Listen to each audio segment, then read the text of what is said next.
Hi there. Welcome to the Healthy Church Staff Podcast. My name is Todd Rhoades. I'm one of the co-founders over at chemistrystaffing.com. Also your host right here on the Healthy Church Staff Podcast. But today we're venturing into some territory that can be both heartwarming and heartache-inducing, and that's hiring relatives on a church staff. Now, many churches do not have any policy about hiring relatives. Husbands, wives, sons, daughters, aunts, uncles, cousins, those kind of things. Some churches have policies on that, some churches don't.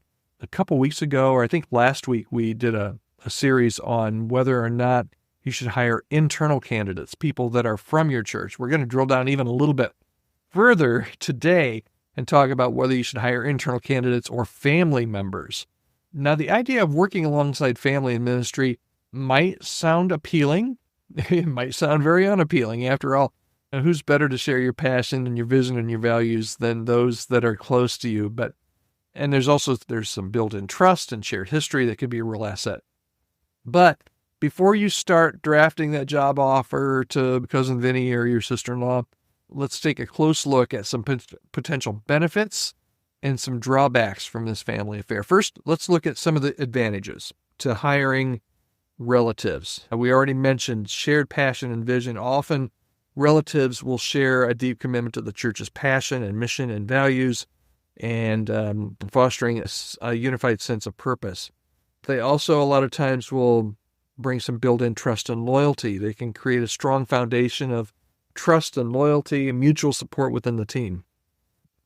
Efficient communication. Relatives may have a shorthand communication style that can streamline decision-making and problem-solving. There's a reduced onboarding time. Family members are already familiar with the church culture, minimizing the learning curve, and you can accelerate their integration into your team. And this is big in some churches, a sense of legacy. In some cases, hiring relatives can create a sense of continuity and legacy within the church. Okay, so those are some of the things that I hear most often of advantages of hiring relatives. But before you get too cozy, the idea of a family reunion on staff, let's consider some of the potential pitfalls. Okay, first is obviously favoritism and nepotism. Real or perceived favoritism can breed resentment among other staff and congregants, and that can undermine morale and trust. I look at a lot of church web pages and look at a lot of church staff pages, and a lot of times if I see 5 people on staff and 3 of them have the same last name, I wonder, and I don't know if it's true or not because I don't know the churches, I'm just looking at their staff page, but I wonder how that's perceived in the church, because it can be real or perceived favoritism that can cause some kind of resentment among other staff, maybe the 2 people that don't share the last name. How do they feel compared to the people that are relatives that are on the same staff? So favoritism and nepotism, something to think about. Blurred boundaries. It can be difficult to celebrate personal and professional relationships, and that can lead to conflicts of interest and challenges with accountability. Families are complicated, and sometimes families fight and struggle. And if you are struggling with family matters and also staff members on top of it, man, that complicates things in a major way. Limited perspectives. Hiring multiple staff members can create kind of an echo chamber, and it limits the diversity of thought and potentially stifles innovation.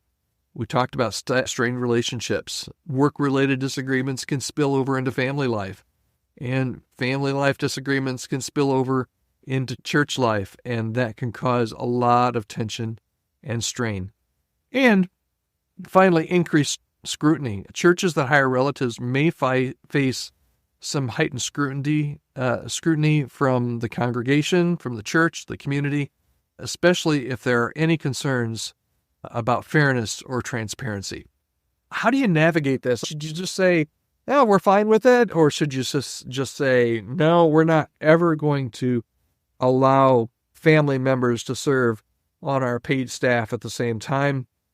How do you navigate this? First is put your foot down, establish some clear policies before you're tempted to make a hire. Have that policy before you've got individual names and personalities involved. Create a formal policy outlining expectations and boundaries for hiring relatives. And this should include some clear guidelines of conflicts, on conflicts of interest and performance evaluations.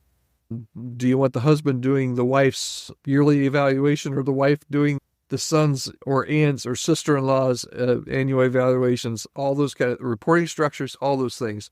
Make sure you have some clear policies before you need to try and put those into place.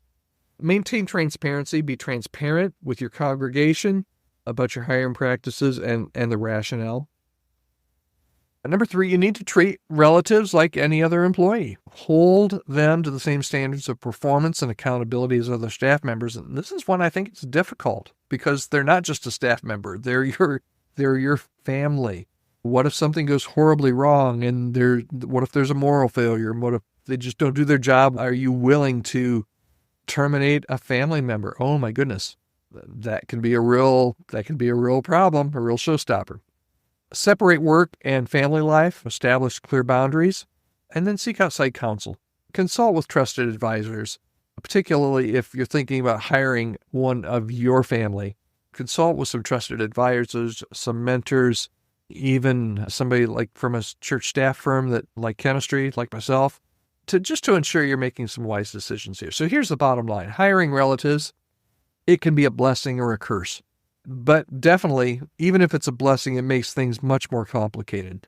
So proceed with caution, establish some clear policies, maintain transparency, and you can possibly harness the potential benefits.